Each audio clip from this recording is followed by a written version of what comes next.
Hey, partners of commercial fishermen and supporters, thank you so much for coming to this podcast each week. If you're new, I'm Megan Waldrop. Thank you so much for being here. And if you've been here before, you know how much I love you. I really, truly appreciate you coming back each week when you could choose any podcast to listen to and you choose to enter the doors of our beautiful community and hang out with us. I truly, truly love you. Even though we haven't met, we have that deep connection because of our love of all things ocean, fishing, wild caught seafood, people of the fishing industry, people of the ocean. We all speak a similar language, no matter what our background, no matter what our passions are. We see each other. I see you. I so appreciate you. And I want to tell you that, can you believe it? It's almost the end of 2024. We've made it through another year. God willing has let us be alive for this year that had probably, well, in my personal experience, many lessons that I look back on and was like, man, I'm so glad I went through that. I didn't think so at the time when it was starting, but damn, that really helped me level up and step up in a way that I just maybe wasn't ready to consciously, but I am so happy I was pushed out of my comfort zone and able to enter this new era of being Megan, being this founder of our incredible community and having the chance to meet so many people outside of our immediate fishing industry and to learn what their experiences are like and to really have more empathy towards everybody who supports the blue economy, blue tech industry. You might have heard these words, but anybody who really wants to help maintain, sustain, and help our oceans thrive. It's really been such a learning experience. And no matter what you've gone through, I know that the challenges can be really hard sometimes, but really this is just a reminder that they are there for us to level up into the people that we are meant to be. And you are entering into your new self every freaking day. And that is a gift to not only yourself, your loved ones, but to the world. So thank you for showing up every day and being you and continuing on this incredible journey that we call life. The human experience, let me tell you, it does not get boring, right? I mean, seriously. And on that note, today was an especially interesting conversation for me. And I hope for you too, because this is one of those conversations where I had an aha moment of going, oh, wow, people who are in different phases of our industry, the ocean industry, if you will, have different challenges, what they go through, and to really understand like, oh yeah, we might feel like the world's crashing down on us at certain points. We have regulations, we have all kinds of different laws that are being implemented.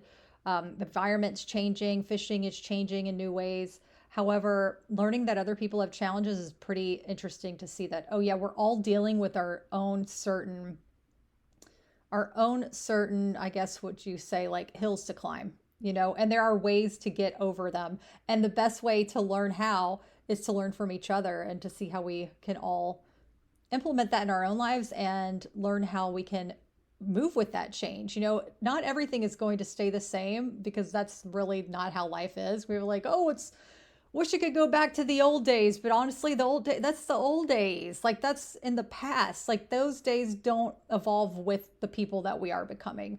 And so as these challenges arise, these are just new like milestones, if you will, for us to stop, rethink about how we can attach ourselves to the situation or detach ourselves to the situation and ways that we can share our messages so we can be heard and make beautiful, positive progress for the future of our fishing coastal communities, of our wild caught seafood, of everything that we love.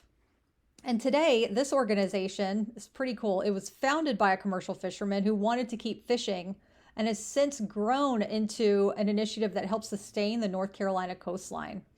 And this interview and this NCCoast Federation, which we're going to get more into, is a perfect reflection of our fishing families who have a shared passion for caring for our oceans. And when we connect with others in this space, it can be a real eye opener on what we're all experiencing individually to maintain and make positive changes for our coastlines and our coastal communities and our fisheries. Our goals may be the same, but our challenges differ, yet we can all learn from one another on how to overcome. And today I'm speaking with Bonnie Mitchell, who is the Coastal Education Coordinator for the North Carolina Coastal Federation, known as NCCoast. Those are a lot of big, juicy words. In this episode, we discuss what environmental conservation and education can look like and how partners and fishing communities can implement it locally. We highlight the oyster farming in North Carolina and how it preserves our coastlines, and the North Carolina Oyster Trail, which is also known as the Napa Valley of Oysters. Woot woot. And the challenges of advocating for environmental issues and solutions to make our messages heard to help sustain our fishing communities. And most importantly, how to keep mental health intact while dealing with big issues like advocacy. I hope you enjoyed today's conversation as much as I did. It really is so inspiring to listen to other people who have the same type of passion and fire and love that we all do in our own lives. And I hope that this conversation and this interview is one of those that makes you feel like, we're not alone. Even people who aren't immediately in our industry, we're all working together in different ways. And it is so freaking beautiful. I really hope you enjoy this one. Let's dive in.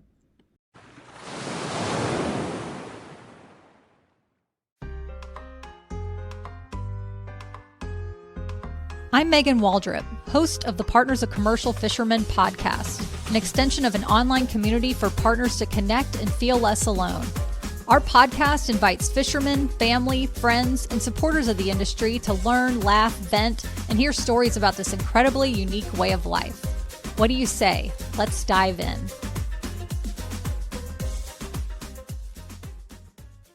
Hello, Bonnie Mitchell. It's so nice to see you. And I want to formally say your title because I love it. It's nice and robust. Bonnie Mitchell is the Coastal Education Coordinator for North Carolina Coastal Federation, also known as NCCoast. Did I get it right? Yes. Heck yes. Welcome to the Partners of Commercial Fishermen podcast. Thrilled to have you. Thank you so much. I'm thrilled to be here. Yay. It's wonderful. I want to tell people a little background story. So Bonnie and I met at the Ocean Innovation Conference in Wilmington back in September 2024. And Bonnie was a panelist, and I really just admired the way she spoke. I mean, you're here about all the topics today, but it was Bonnie's poise, her confidence, her intelligence, the passion and the warmth that she radiated from the stage. And I thought, I want to emulate that when I speak. So thank you so much for the inspiration of just being you, Bonnie. I just want to praise you for that publicly. Thank you. Thank you. Well, you are far too kind, but I will take it generously. So thank you so much. Absolutely. So yay, excited. Let's dive in. So how did you get involved with North Carolina or NCCoast? Absolutely. So North Carolina Coastal Federation, we are an environmental nonprofit that works to protect and restore the coast. And I first got involved actually as a volunteer when I was studying at UNC Wilmington. I was studying marine biology there, gotten involved in a few different other organizations. I strongly participated in another nonprofit here called Plastic Ocean Project, but I would volunteer with the North Carolina Coastal Federation and work with them through my work of Plastic Ocean Project. But that was all volunteer work. After I graduated college, it's hard to find environmental careers. And so I actually was working full-time as a nanny when I graduated with my degree, kind of waiting before I pursued a master's degree because I was already dealing with student debt. So I didn't want to further get into more student debt. So I was working full time as a nanny, and I was volunteering for Plastic Ocean Project. And it was actually through one of the cleanups that I did with Plastic Ocean Project. One of the employees from the Coastal Federation came out. She knew me from doing some different volunteer work with the Federation. And she knew that I was looking for, permanent paid position. And so when a job opportunity opened up here at the Coastal Federation, she recommended me for the position. They called me, I interviewed, and now I like to say that my dreams came true. Really, as cheesy as that may sound, it is a dream come true working for the North Carolina Coastal Federation. When I was much younger, I'm originally from Richmond, Virginia. growing up along the James River, I went to the Science Museum in Virginia and learned about coral reefs. And I said, I want to save the coral reefs. That was my dream. And now I get to work to save the oyster reefs, which serve that same function of coral reefs for our environment. So I like to say my dreams came true. I'm helping to save our reefs here. And I really get to combine my passion of the environment with my skill of educating. I didn't really have that research, scientific mind, brain. It didn't work like that. I'm much more of an educator, but I'm so passionate about the science and the environment. And so this job position for me within the Coastal Federation is also a dream come true because I get to, utilize my strengths and skills as an educator and fight for what I love, which is protecting our planet. Beautiful. And what an incredible position to be in, to be able to translate, if you will, these types of, which can be very overwhelming topics. You say the word science, some people's brain shuts down, maybe mine. Yeah. I'm just saying, okay, we need someone to interpret. How do we get your points across? This is wonderful. So oyster farming. This is so interesting to me because I grew up in Charleston, South Carolina. That was one of my homes. And in my childhood, I remember people getting oysters just by walking along the coast and, shucking them out of the ground. I didn't realize until 30 plus years later that you actually farm for oysters. And I realized that there's several ways that you can farm for oysters. For example, in Alaska, I know that and I'm not using the correct terms, everyone, so just bear with me. Basically, they grow on like poles in the water. That's where they grow upwards. You can tell me what that is. North Carolina, they almost look like flattened traps that they have the oysters in. And I guess some of them are known as bottom culture or off bottom culture. And I would love for you to help explain how the oyster farms are set up in North Carolina and why they chose that particular way. Absolutely. And so you make a great point. So if we back up just a little bit and kind of differentiate between that wild oyster harvesting and the oyster farming, right? Because, as you said, for thousands of years, oysters have been harvested. Native Americans were harvesting wild oysters for thousands and thousands of years. Unfortunately, in the last 100 years, we have destroyed almost 90% of our wild oyster reefs. That's because of disease, that's because of pollution, habitat, destroying their habitat for development. And so we still have wild oyster harvesting today, right? That still happens.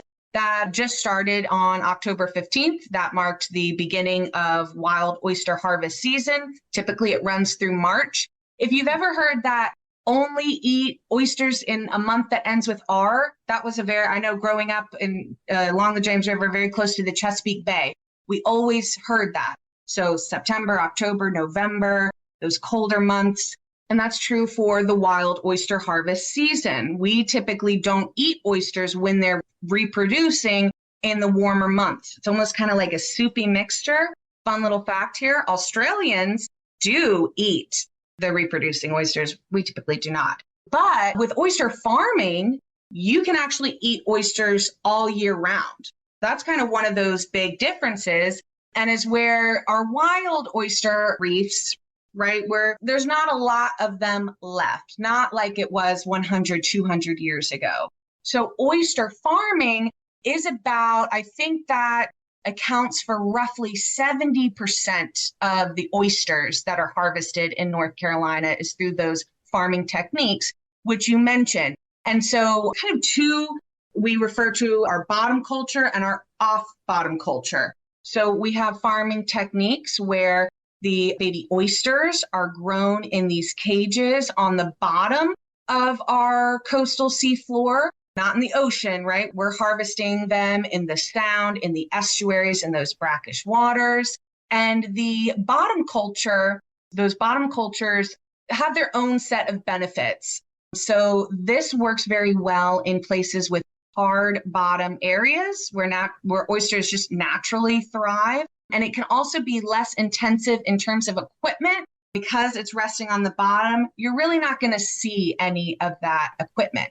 Now, the off-bottom culture, So this method involves raising these oyster cages either to be floating on the surface of the water, or they might be floating within the water column themselves, right? So those bottom cages are resting on the bottom seafloor. These off bottoms are either floating on the surface, floating within the water column. These are great for those more soft sediment areas. And they also really help to keep the oysters protected from predators. It reduces the sediment from that bottom seafloor, and it really can help control the growth. And so what I mean by that is wild oysters or bottom oysters, they're a little bit more elongated in size. That's in shape. That's that normal form. But in these floating cages, they're able to get a lot of tumbling action, which makes them much more round and robust, gives us those really fat, juicy oysters. And some people argue, that the bottom cages kind of gives that more natural flavor, more wild characteristic in flavor and texture, whereas this off-bottom culture is seen as more ideal because you're kind of getting those uniformed, round, big, juicy oysters. And so that's kind of a little bit of the differences between these two methods. And again, where the bottom of the seafloor is going to really depend on what you can do.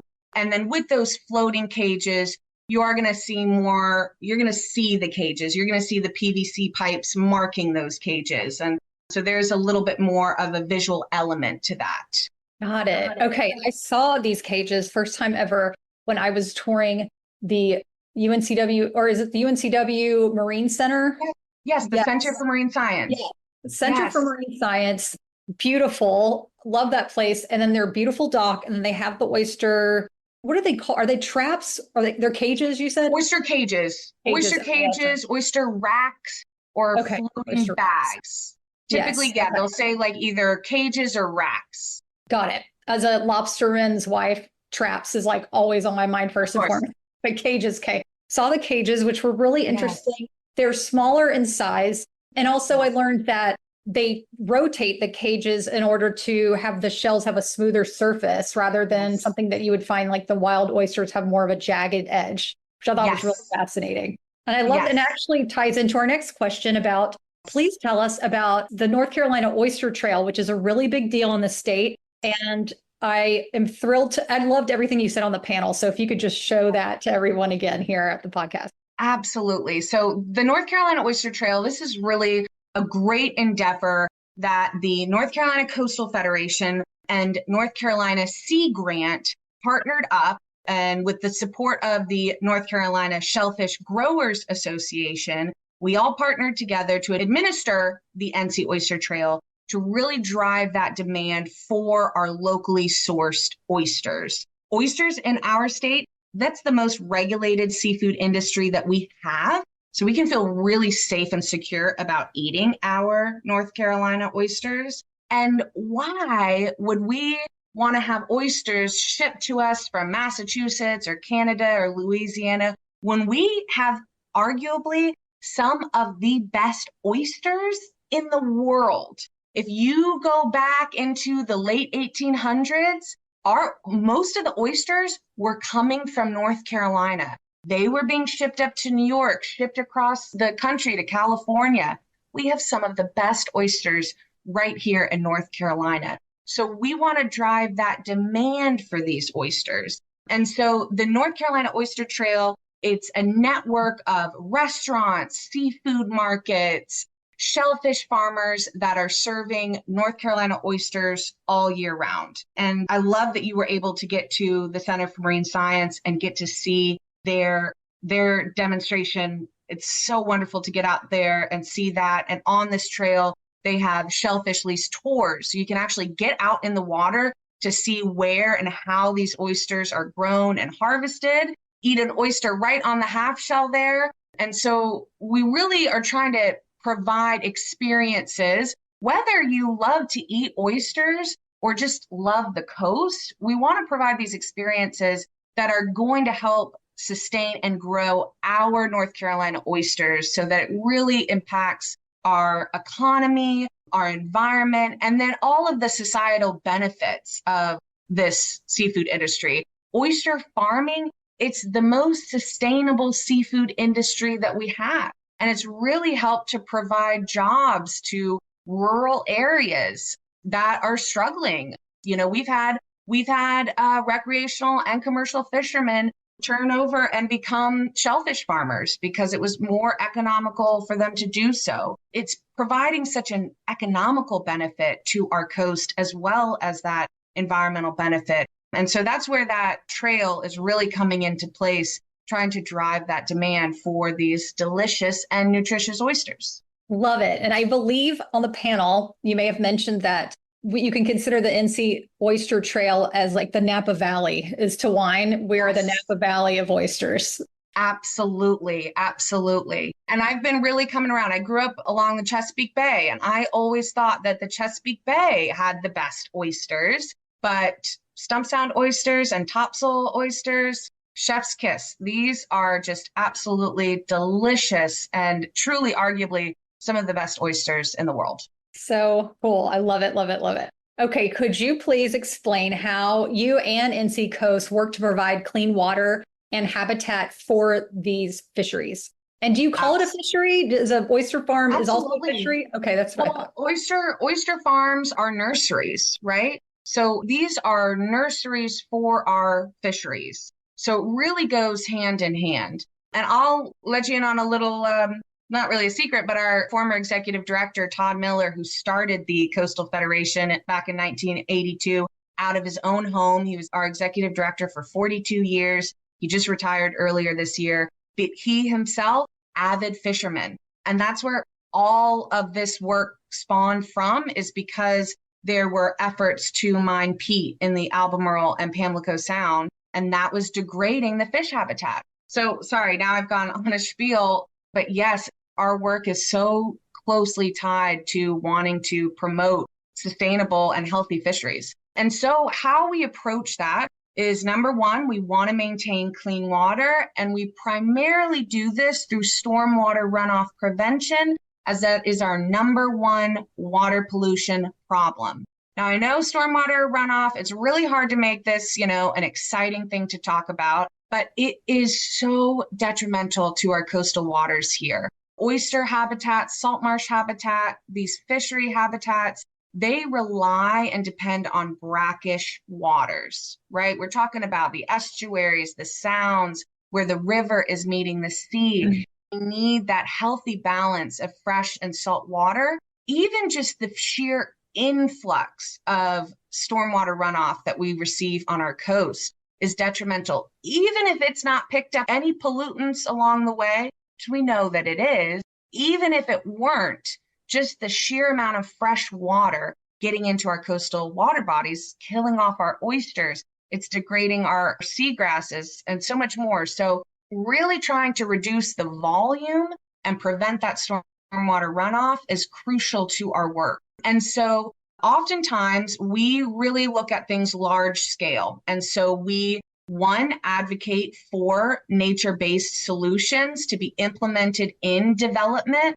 So when a developer is building a Walmart and he's making this massive parking lot, we worked with them to install permeable pavement so that massive parking lot wasn't contributing to all this stormwater runoff. We worked through different watershed restoration plans. So down here in our Southeast region, I'm very connected with the Bradley and Hewlett's Creek Watershed Restoration Plan. Now, this was started in 2004 because Bradley and Hewlett's Creek, which are tidal creeks, they flow right into the ICW here. The harvesting of shellfish, our wild oysters, was banned within these tidal creeks because the water quality had become so poor. It was so polluted, so much fecal coliform bacteria. It was not safe to eat these oysters. That harvesting was banned. Shellfish harvesting was banned. And so in 2004, the Coastal Federation partnered with New Hanover County, City of Wilmington, Town of Wrightsville Beach, Wilmington Healer Waterways, New Hanover County Soil of Water Conservation District, North Carolina Cooperative Extension, schools, businesses, and so many more individuals. UNCW as well, great partner there. And now in 2024, we've now installed a total of 173 different types of stormwater projects. Could be as simple as a rain garden, utilizing rain barrels, putting in stormwater wetlands, putting in things like a curb cut or rerouting a storm drain to, again, just reduce that volume and prevent that stormwater runoff. So 173 projects in total have gone into place. And the EPA just recently recognized that as a success story. Now, we still haven't gotten to the place where we can legally harvest shellfish from those creeks, and that's our goal. But we have significantly improved the water quality within Hewlett's Creek and Bradley Creek. So that's wonderful and extremely motivating, but we've got more work to do. So that's a big way, is really putting in these restoration projects. It's educating folks on how they can do this in their own home, in their businesses, using what we like to call smart yard technique, these nature-based strategies.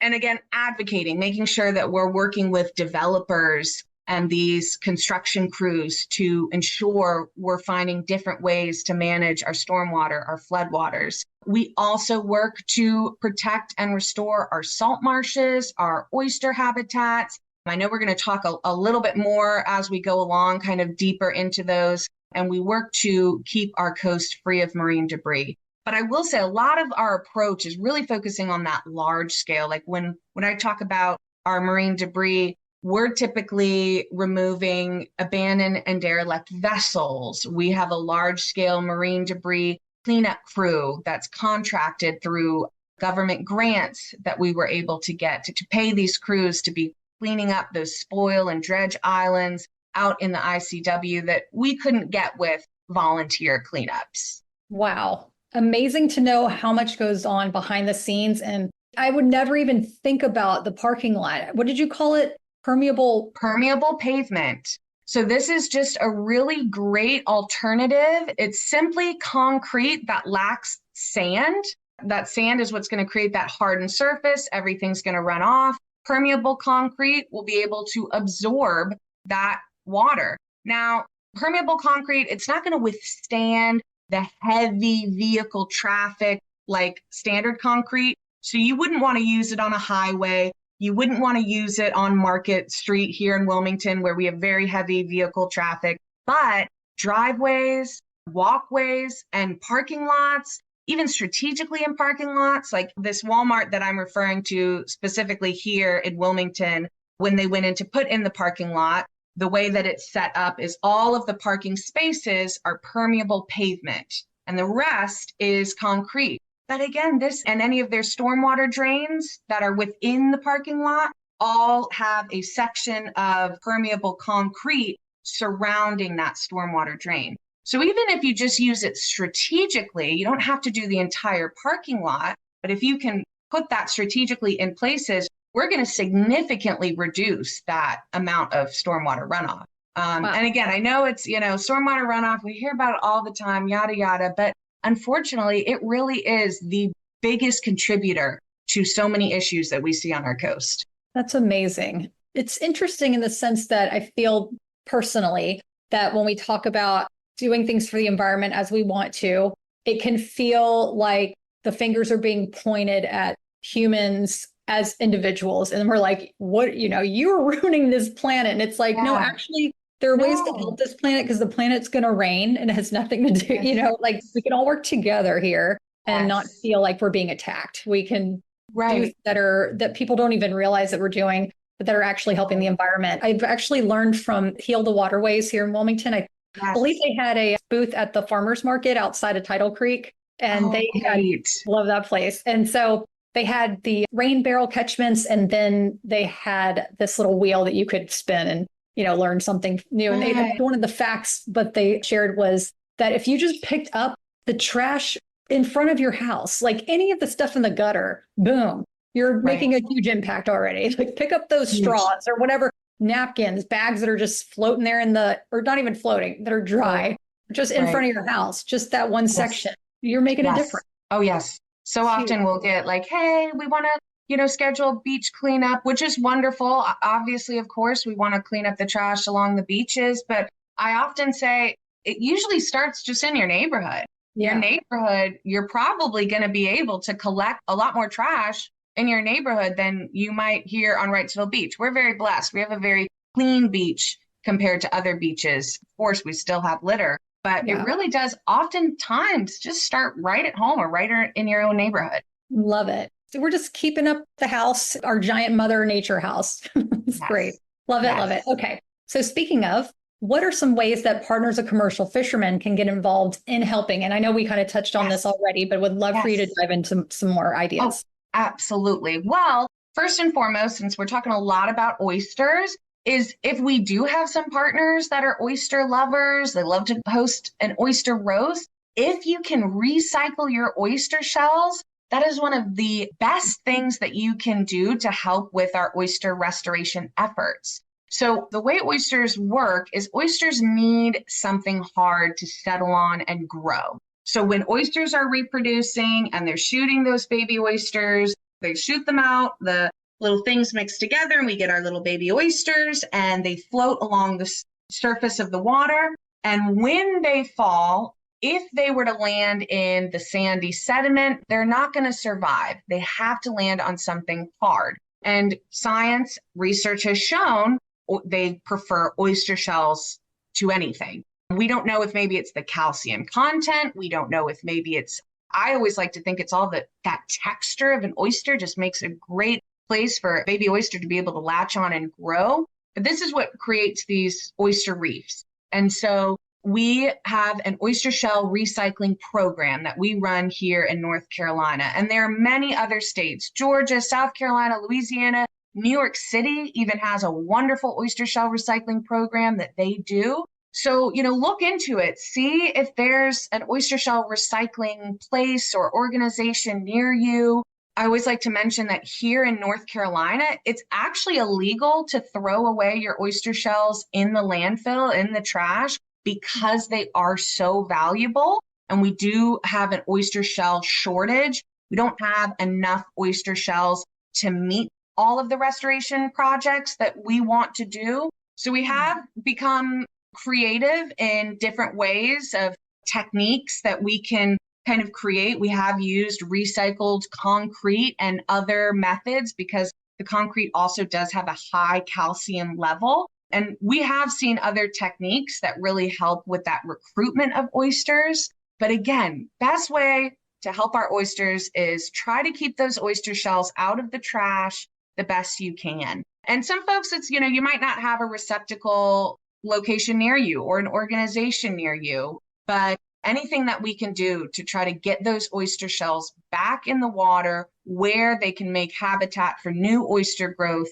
is hugely helpful for us. And then going back to, kind of talking about those smart yard techniques that I mentioned. So if you're not an oyster connoisseur, oyster lover, maybe you're into landscaping or, really like to get outside and work in the garden, utilizing some of these smart yard techniques, one especially utilizing native plants, that is also huge for our coastal environment here. Not only do native plants do a better job at absorbing and filtering stormwater runoff, that's because of their deep, complex root systems, but they provide so much more habitat and support our wildlife so much better than non-natives. I like to give this one example here in North Carolina. They did a study, this type of bird, and the type of bird is leaving me, but it consumes somewhere up to 6,000 caterpillars a day, needs about 6,000 caterpillars a day. And they did a study where they compared our native live oak tree with the non-native crepe myrtle, very popular tree here. It's not bad, it's not invasive, but it's not native.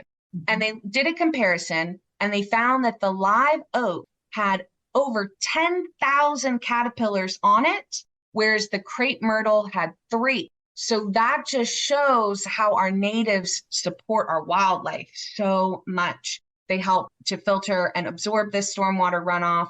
They help to combat those invasive species. and they're maintained. We don't have to use excess water or pesticide. We don't have to use the fertilizers. They grow so well. So native plants are just wonderful for our environment, but really disappointing. It can be really hard to find native plants. You know, if you were to go to your garden center at Home Depot or Lowe's, good luck finding some native plants, which is really disappointing. And so we partner with Heal Our Waterways, which you mentioned, Cooperative Extension, to really drive the demand for native plants. And Tidal Creek, actually, they have a wonderful vendor that comes out once a month to sell native plants, which is wonderful. But so there's a lot that you can do at home or in your own business to really help with the prevention of stormwater runoff. So it could be as simple as installing a rain barrel, and that way you can utilize that excess water that we have when those storms come through.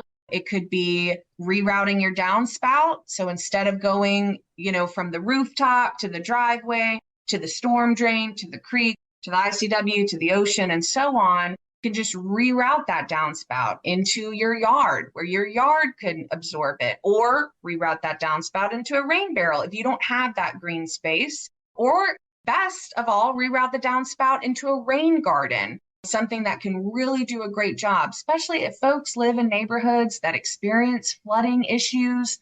These are fantastic methods. So again, there's so much that folks can do for our oysters. There's things that people can do, in their own home. But I do like to say, I mentioned this at the conference, one of the best things that people can do is really just stay informed, be aware of these issues, educate themselves. We have a publication called Coastal Review Online. It's a daily nonprofit news service. It's how I stay engaged and aware of the issues on the coast. But just having an educated and informed community, that is going to help us tremendously when we're, either trying to pass an ordinance or set up these, regulations that are going to protect and restore our coast. Awesome. I made a little note because I want to put that in a link in the bio for that information for sure. Great.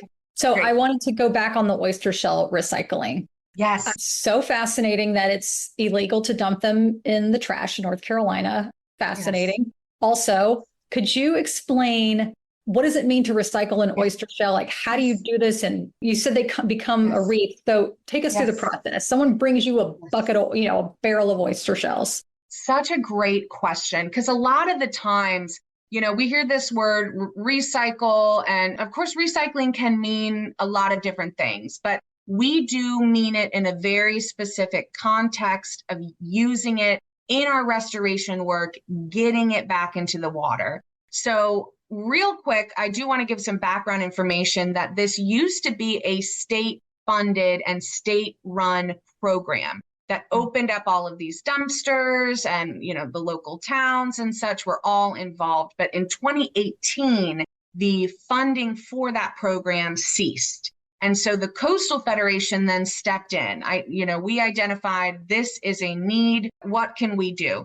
And so we started opening up drop-off locations up and down the coast. So we have these dumpsters or bins where people can come and dump their oyster shells. I will say up in the Outer Banks, they have the Restaurants to Recycling program, which has volunteers that will actually pick up shells from restaurants and take them to these drop-off locations.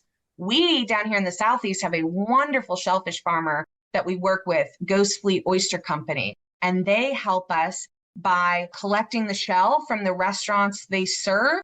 And now we've helped them get grant support so that they can extend the restaurants that they work with collecting that shell. So that's been really wonderful partnerships. So essentially, let's, take, for example, somebody's had a roast and they drop off their bucket into the dumpster. Here in Wrightsville Beach, we've got a 10-yard dumpster for collecting shell. Well, depending on which season it is, because during that wild oyster harvest season, sometimes we're emptying that dumpster every week or so. It gets filled up so fast, which we love to see, of course. Then we take that dumpster and we take it to a holding site like our property, Morris Landing Clean Water Preserve. This is a 52-acre piece of property up in Holly Ridge, North Carolina. And we'll take it to our shell recycling site there, where it will then go through its curing process. Now, essentially what this is these shells are going to get baked by the sun, and that's going to ensure that they are free of bacteria. A lot of times we'll hear folks that say, after their oyster roast, maybe they live on the waterfront, they'll just dump the oysters right back into the water, which it's better than going into the landfill. It's better than going into the landfill because those are just wasted shells. But unfortunately, doing that, you can introduce bacteria and pathogens back into the water. You really want to make sure those shells are bacteria free. The best way to do that is ensure they've had time to bake in the sun. So our oyster shells typically go through about a 6-month curing process where they're sitting out, they're getting baked from the sun. The shell pile itself is rotated every month to ensure even coverage of that curing process. Now, every region works a little bit differently. For example, our northeast part of the state have oyster sanctuaries in place. And so a lot of oyster restoration is those oyster shells are being put on these loosely, they'll be distributed out loosely into these oyster sanctuaries to create those natural reefs. In our central region, they'll be often used in different types of living shoreline projects. So essentially, they'll be used to create this reef of sorts in that intertidal zone to recruit more oyster growth.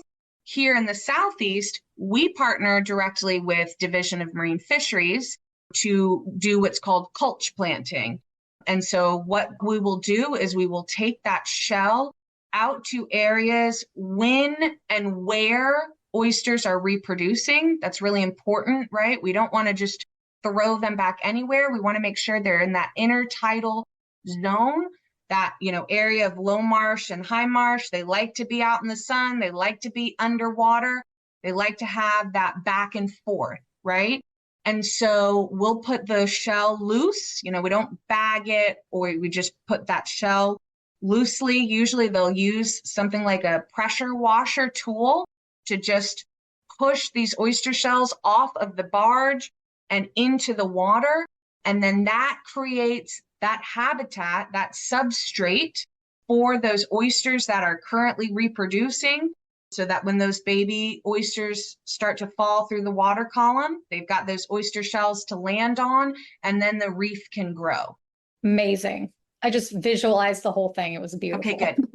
Okay, Yes. so I'd love to know, because obviously you're well-versed in this, in terms of ways that partners of commercial fishermen can help spread the message and advocate for healthy fisheries. I'd love to get your advice on advocacy.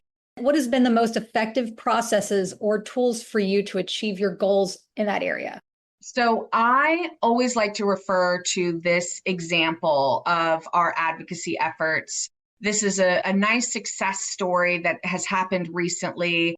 And I think it's always a great way to kind of show how we advocate. So kind of going into our marine debris work a little bit, after Hurricane Florence and all of the marine debris that we recovered, we began to see a really big issue that we just weren't aware of how big this issue was until we got out into the waterways after Hurricane Florence. And that was dock and pier debris. So these waterfront properties with all these docks and piers, they were getting destroyed during storms. And especially pervasive were these polystyrene foam floating docks. Polystyrene, big name for styrofoam. Styrofoam is a brand name of polystyrene. And so these foam floating docks just had a very light landscape cloth material covering it. Does not hold up well in storms and hurricanes. And when these floating docks become derelict, the foam starts to break apart and it looks like snow in the marsh. And it is virtually impossible to clean up in its entirety. And they were finding that a third of the seafood species we eat here in North Carolina had those presence of foam beads. So we partnered with the EPA to do some research to look at how much of this we're finding on our coast. Well, we were able to use that data to get the support from the mayor of Topsail at the time, who said, what can we do to help? And we said, well, we could pass an ordinance preventing the future construction of these unencapsulated polystyrene docks. And they said, okay, we'll do it. And that then inspired the next two towns of Topsail. So the whole island of Topsail passed an ordinance preventing the future construction. Well, we were then able to take that and leverage Wrightsville Beach, the town of Wrightsville Beach. And they passed an ordinance preventing the future construction of these foam floating docks. That then got the attention of a state representative who passed this ordinance in all 20 coastal counties of North Carolina. And so this is just one of my favorite examples of the way that we advocate, right? So we work with researchers, we work with different organizations. We're doing that hands-on work so that we can show them and present them. And we utilize the good relationships that we've built with our local towns. Our coastal advocate here had a great relationship with the mayor of Topsail. And so that's why it was easy for him to give her a call and say, what can we do? And so we advocate in many different ways, but this is just one of my favorite examples of that advocacy work that we do. Congratulations. That's huge. I can't even imagine how that must have felt when it first happened, and to feel so overwhelming. Wondering about the researchers you worked with, how were they able to collect the data and share it with you? And, how you were able to present it to other people? So we worked with an EPA. Essentially, they had a citizen science program of collecting microplastics on beaches. So we were able to work with them to modify that to kind of focus a little bit more on those foam beads as well as other microplastics. We did collect and record all the microplastics. So we modified that citizen science or community science project. And then we have a team of volunteers known as our Southeast Coastal Ambassadors. They're a very dedicated team of volunteers that work with us. And so we got them involved along with a few different organizations to start doing these collections. We were able, this is really fun. Occasionally we'll get an Eagle Scout or a Boy Scout that's wanting to become an Eagle Scout, and they, want to do a project with us for their Eagle Scout program. And this just came at perfect timing, where we knew that we wanted to kind of ramp up this microplastic research. And we had an Eagle Scout that came on board, and we said, hey, how would you feel about your project being to create these research kits that we can hand out to our ambassadors to collect this information? The Boy Scout, Eagle Scout loved it. So what they did is they did all the work. They were able to get their troop involved. They went to different hardware stores to get the supplies donated to them. We had to make these mesh screens for helping to sift through the sand and such. And they made all of that on their own with the materials. And the EPA, that program did list out, what materials you needed and such. So they were able to take that. And so this Eagle Scout is what provided us with the kits. And then the EPA gave us the guidance. We distributed this out to 20 different entities, the little teams of either ambassador volunteers or a few different organizations. We had some, for example, different sea turtle. We had the Wrightsville Beach Sea Turtle Project and Oak Island Sea Turtle Project that were helping us since they're already patrolling the beaches. This was easy for them. And so they were going out onto our beachfront and soundside properties along 20 different sites within our Southeast region and collected this. And we would present them in jars. And we started with doing presentations to different town meetings. But it it really started to be a snowball effect. It really took off. Once we were able to present this data to Topsail and Wrightsville Beach and have them pass these ordinances, that's really what it took for us to get that large scale. So it really just started to snowball. We got this data. We had these data sets. We had these jars that were showing, what they were collecting from their beaches. And the plan was to go to each town with that specific data set. But again, it really snowballed. It started first with Topsail, Wrightsville Beach, and then all 20 coastal counties, which was wonderful. I love this. I love the idea about the Eagle Scouts and even thinking college interns who were working with marine science that can get credit for working with different fisheries. I want to get more specific too on the data point. So when you collect the data, and it's amazing that the EPA was able to give you all these points to work with. How was it like? Was it presented as a Word document? Was it a spreadsheet? Was it a PowerPoint presentation? Like how is this data delivered so that people can understand it? And maybe it's something that they always look at, so they're used to reading it, or maybe it's something that they haven't seen before, so it's exciting and new. Like what is the way to get this data in front of people so they will read it? Well, we did it through a PowerPoint. We did it through as many visuals as we could, right? Well, I don't want to say no one enjoys reading a scientific article, because I know that they do, but I know I struggle to get through a scientific research paper. And so this data was shown through PowerPoint presentation. Georgia Bush is our coastal specialist. She put together different pie charts and different graphs and models to show, how much of the microplastics collected were foam beads, how many samples out of all of the samples collected had the presence of foam beads. So really just trying to show that data to identify that these foam beads, of course, we know that microplastics are an issue, but we've identified, hey, we have a specific microplastic that we know that we could prevent. So trying to really get that message across that these foam beads especially were an issue, and there's something that we can do to prevent that. And so, yes, it was presented in PowerPoint format. I want to say the first time we presented on it was at the North Carolina Marine Debris Symposium that was hosted by Coastal Carolina River Watch. And that was the first place where we were able to present the data. But Georgia, and you know what? I'll share this link with you because I think this would be great. But Georgia very recently had a special come out on PBS that was talking about this specific research project.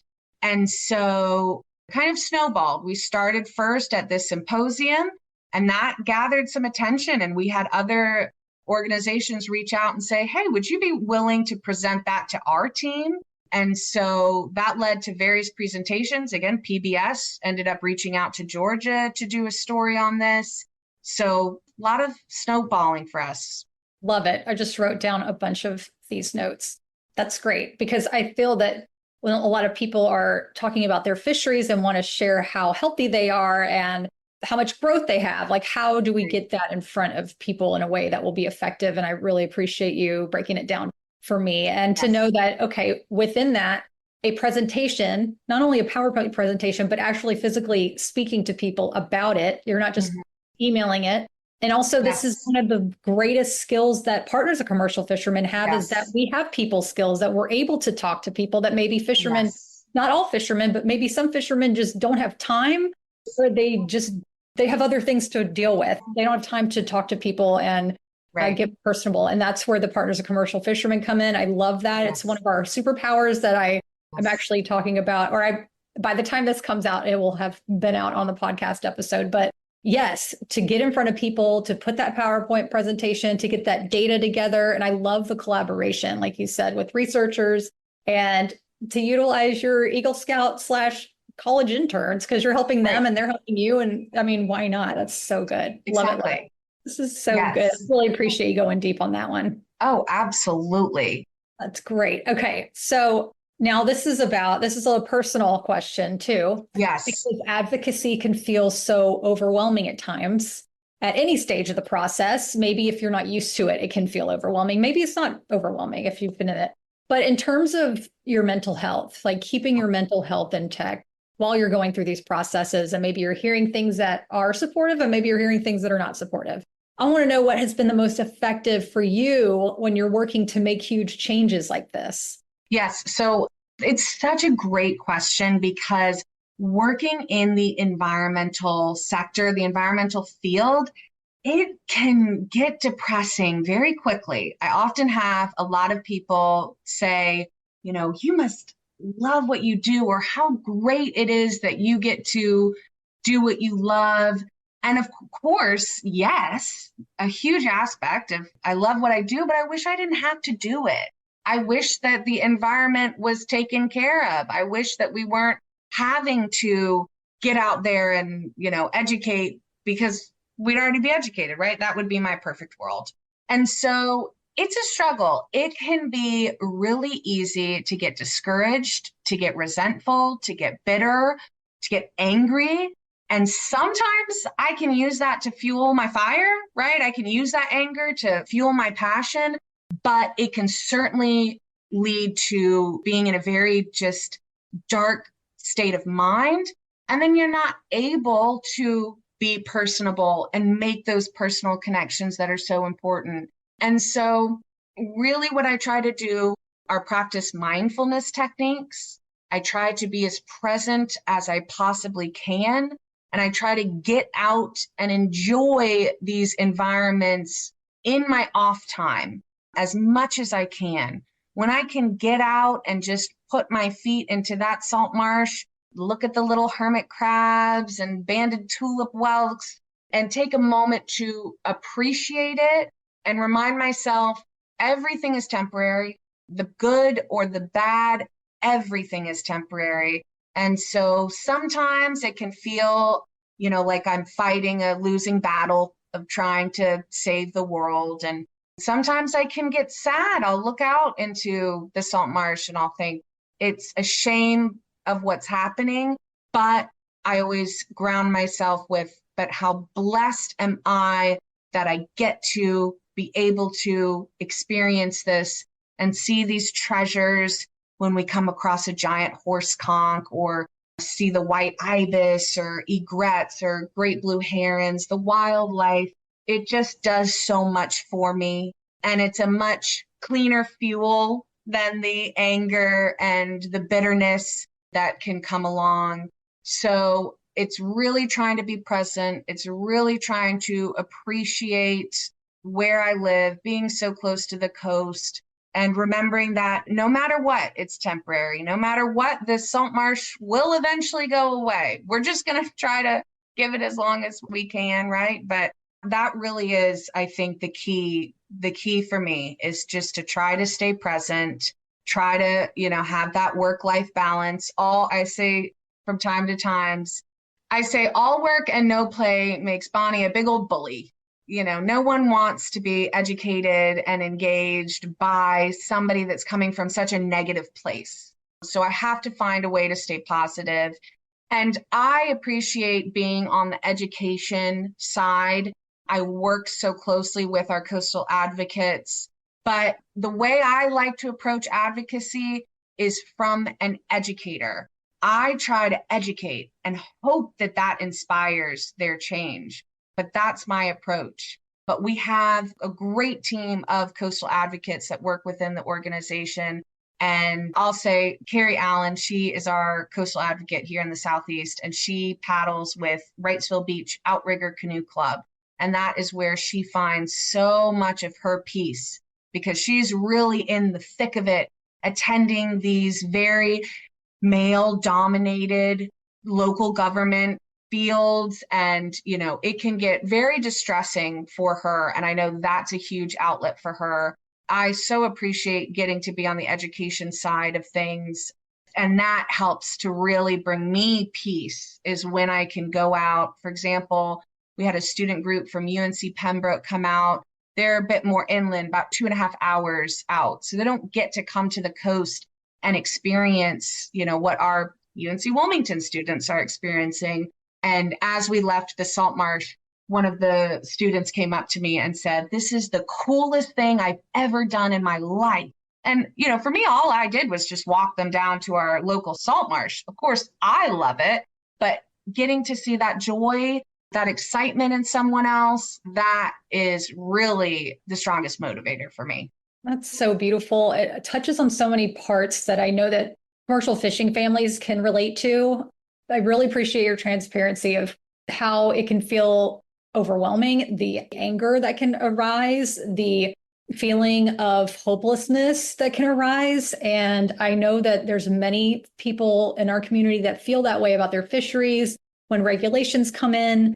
And it's interesting to learn that other people feel that in totally different ways. And we're not all going against each other. We're all just doing our best here. And we're all trying to promote what we love so much. And I really also appreciate how you say you come at it from an educator point of view. And I know it might be a little harder for the fishing families because we are so deeply connected within our hearts and souls because our fishermen fish, harvest the ocean. Yes. However, to almost kind of wear a different hat in that sense, whenever you are going to present in front of somebody and to say, I am here to be an educator, or however you want to put it, you put whatever hat on, and to know that I'm speaking from this frame of mind and I'm going to speak from love. And I'm going to speak from passion, and I'm going to speak in a way that people are going to be able to receive it rather than how maybe I feel when I don't have this hat on, which is, anger and rage and like what's going on. But to speak in a way that people will hear you is so beautiful. And the way that you're able to regulate and say, these salt marshes may not be here forever. However, how lucky am I to get to appreciate this salt marsh, this fresh seafood that my partner harvests, this community that this seafood brings together. Very touching, and it gets me all emotional. So I appreciate you sharing that. Absolutely. It really is a beautiful insight onto what we're all trying to do here to support healthy oceans and fisheries. That's really what we all want, period. Okay, so I would love for you to talk about NC Oyster Month, which was in October. Yeah. This comes out, we will be out of October. How that went and what does that entail? Well, NC Oyster Month, October has essentially become my new summer. My October next year is already completely booked up full. October for us on the coast here, this is where it's all happening. All the action, all the excitement, wild oyster harvest season, everybody goes crazy. So what better time to get together, have an oyster roast. So October, this effort was started from the NC Oyster Trail, and it started as just a week, NC Oyster Week, but it turned into a month, because we couldn't stop celebrating and eating our delicious oysters. I believe they had over 15 public events that were hosted up and down the coast in celebration for NC Oyster Month, from oyster roast to happy hour, oysters on the half shell, to kayak tours, to the sea to table oyster trail tours with eco adventures. There really just was no shortage of fun to be had. And again, we want to include experiences not only for our oyster lovers, but just the lovers of the coast. So there's just so many different types of experiences and events that are included in NC Oyster Month. It runs all up and down our coast. There's even several events that happen inland in our Triangle, Raleigh, Durham, Chapel Hill area, which is really exciting. But I will say one thing that was my very favorite event that we hosted in our region for NC Oyster Month is we hosted an oyster roast for the New Hanover County Office of Diversity and Equity's multicultural networking event. So typically this networking event goes to a different location every month. We hosted one for them last year, and we're so excited to do it again this year. It's a very immersive experience. So not only did we enjoy oysters, but they got to see oyster filter tanks, seeing the oysters filtering the water. We had a little touch tank set up so that they can see how oysters provide habitat. We had videos showing how oysters help with flood control. We were right there talking about the oyster shell recycling program. So it was such a wonderful, immersive experience, brings out such a diverse group of folks. Some who love oysters, some who've never tried oysters before. And it's a free, basically all you can eat oysters. We ate over 200 oysters that night. So how often can you get a free oyster roast in there? So that was just very rewarding, wonderful opportunity. And you mentioned this before, the culture of seafood, the culture of oysters.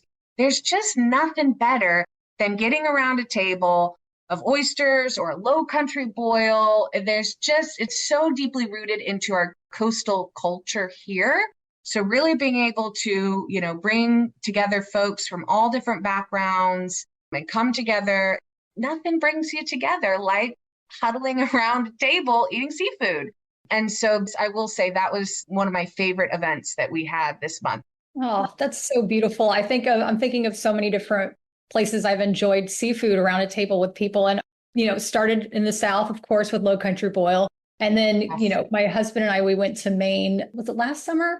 I had a lobster bake, I guess is what it's called. But that whole Oh, experience of just sitting by the wow. water and just enjoying that and being in the Pacific Yeah. Northwest and eating the Dungeness crab and just seeing, it really is so beautiful. And it's Yeah. also what's so special about it is whenever you get to get your hands dirty and with people. I think that's the other part that brings you together. It's not so Yeah. white tablecloth. It's like we're Yes. getting in there. Yeah, we're getting in here. Yeah, Yeah, we earned this food. Like we're working for it. It's good. I love it. exactly. Yeah. Just thank you for all this that you've shared. It just really is such a beautiful reflection on how important our seafood communities are from coast to coast. And I really enjoyed learning more about North Carolina, which is my new home. And it's just so lovely. And I would love to know what new projects you have on the agenda or anything that you're working Yes. on currently. Would love for you to share. Yes. Well, there's a couple things, and one I want to touch on is the North Carolina Salt Marsh Action Plan. So this is actually in partnership under a larger plan, which is the SASME plan, the larger South Atlantic Salt Marsh Initiative.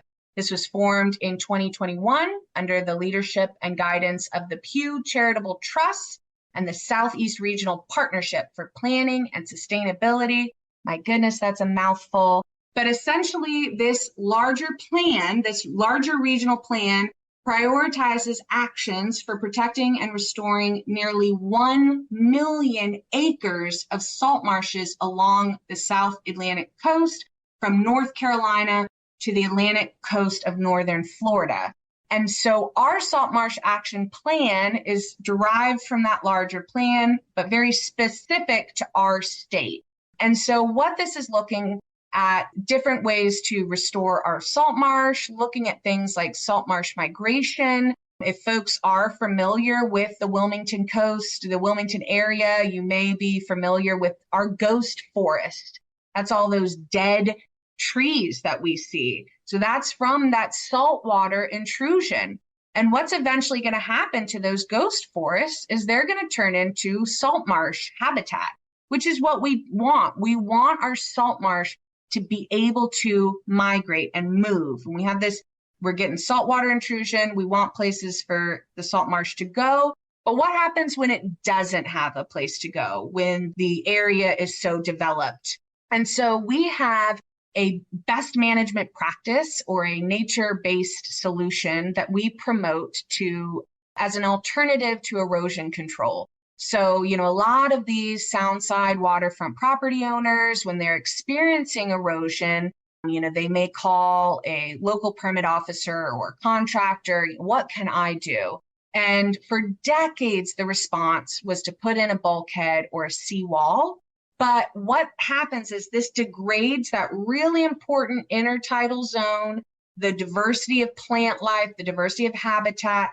That all goes away when you put in a bulkhead or a seawall.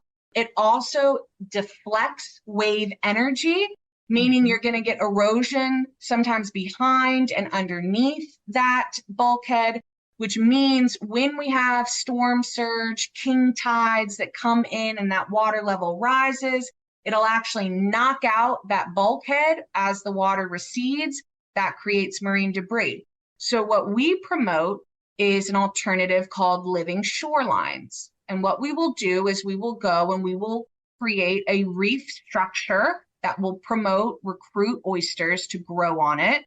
That will help stabilize the shoreline so that we can go in behind it and plant marsh grass. That will additionally stabilize the shoreline.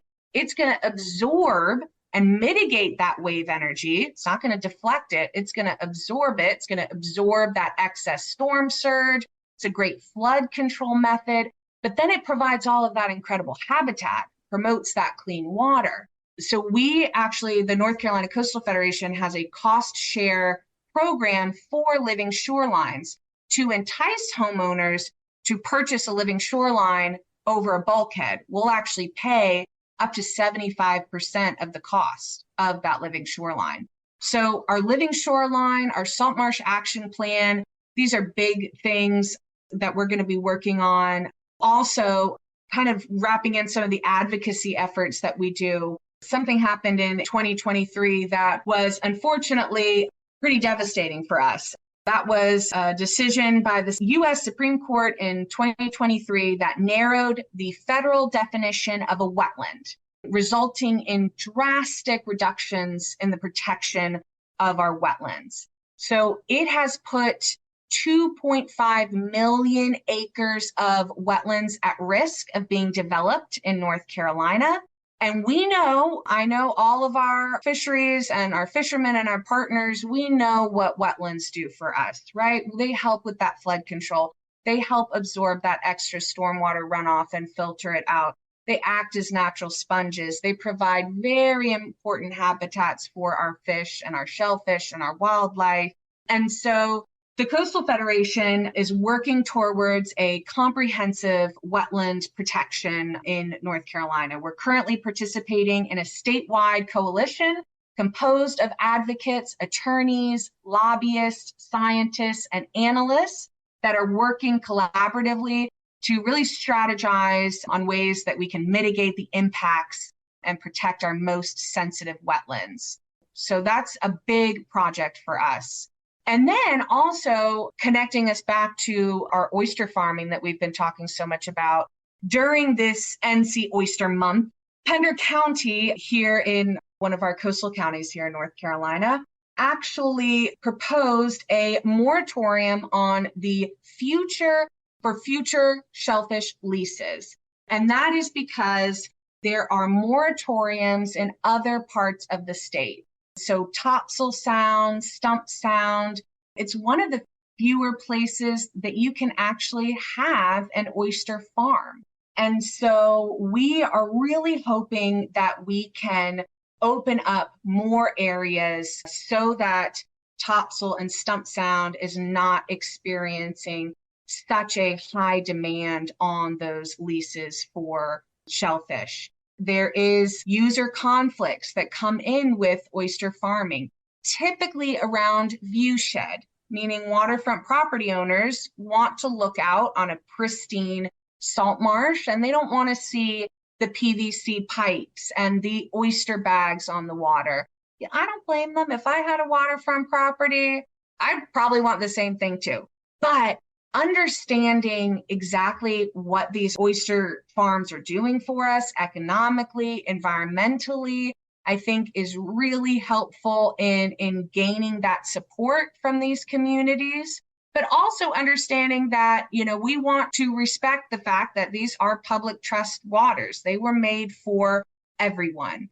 And so we are working with various different communities, different entities, really trying to find a way to manage our oyster farming off of our coast in a way that's going to be economical, environmentally friendly, but, not so packed in tight into one area. We want to be able to spread this and spread the wealth throughout our state. Absolutely. And on that note, if you're an oyster farmer in North Carolina, how do you become a part of the NC Oyster Trail?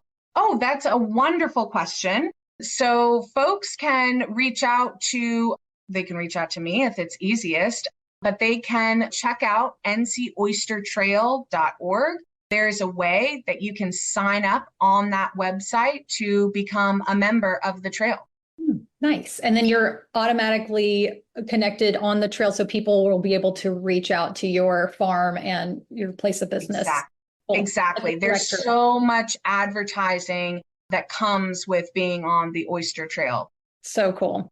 Yeah. And we've touched on so many beautiful things today, and I really appreciate your time. Is there anything that you would like to add that we haven't discussed? We talked about, how can the partners work together with us to create these healthy coastal communities? And there's a variety of different ways, not only from helping us directly with oyster shell recycling or with smart yards, but a lot of these fishermen and partners are on the water daily, and they're making these valuable observations of changes in marine life and ecosystems. If there's potential to partner with potentially a local university or research organization, where they can collect that data or send in those reports, that can be a really huge, valuable contribution.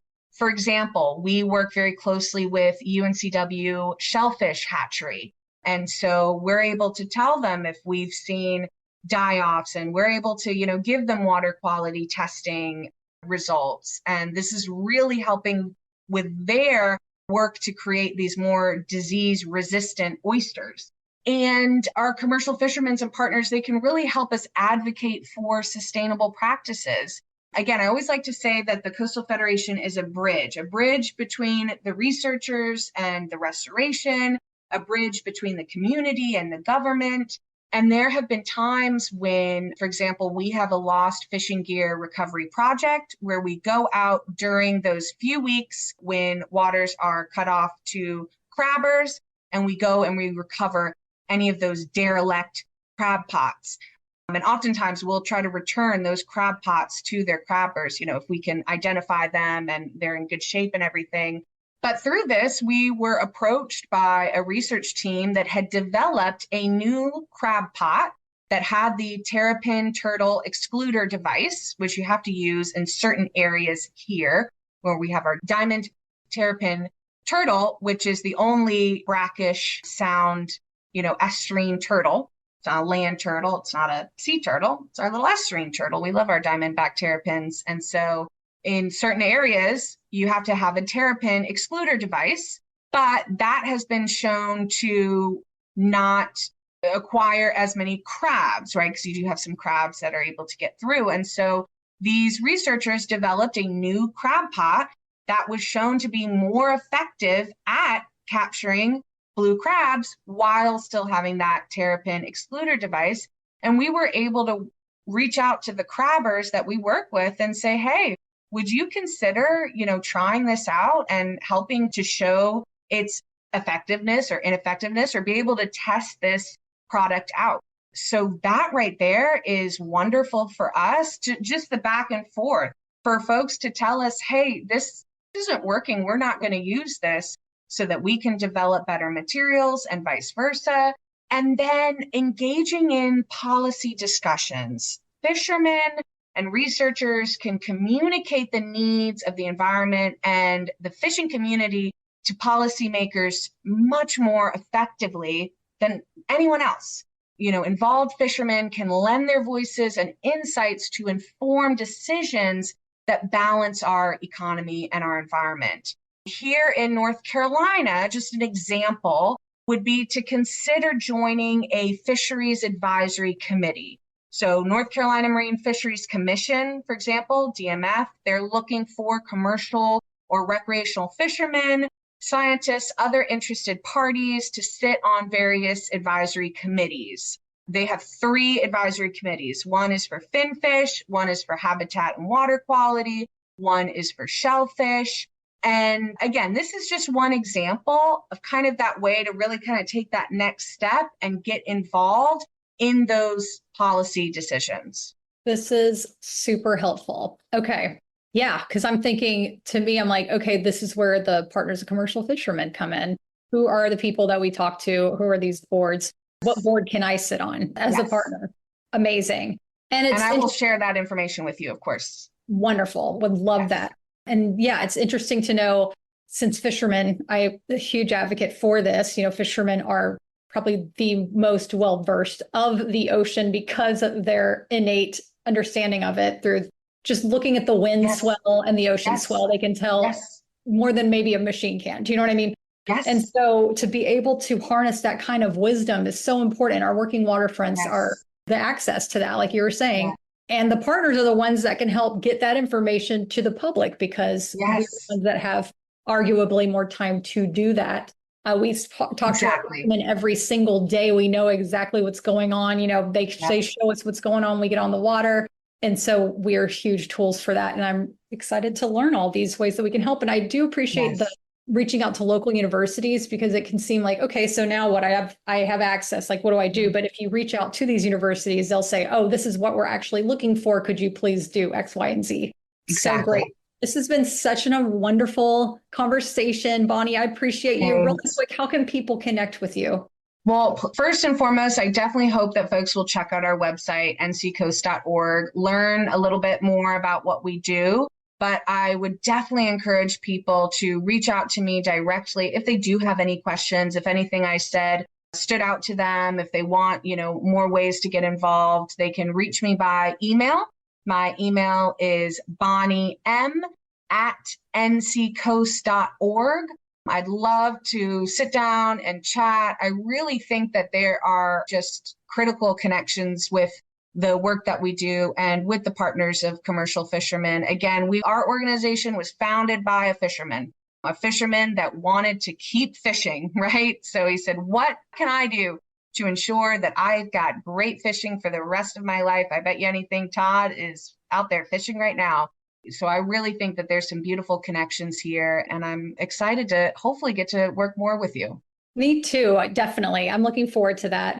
So thank you so much again for your time, and we will connect again. We'll keep this conversation going. Thanks, Bonnie. Thank you so much, Megan. Thank you so much for listening.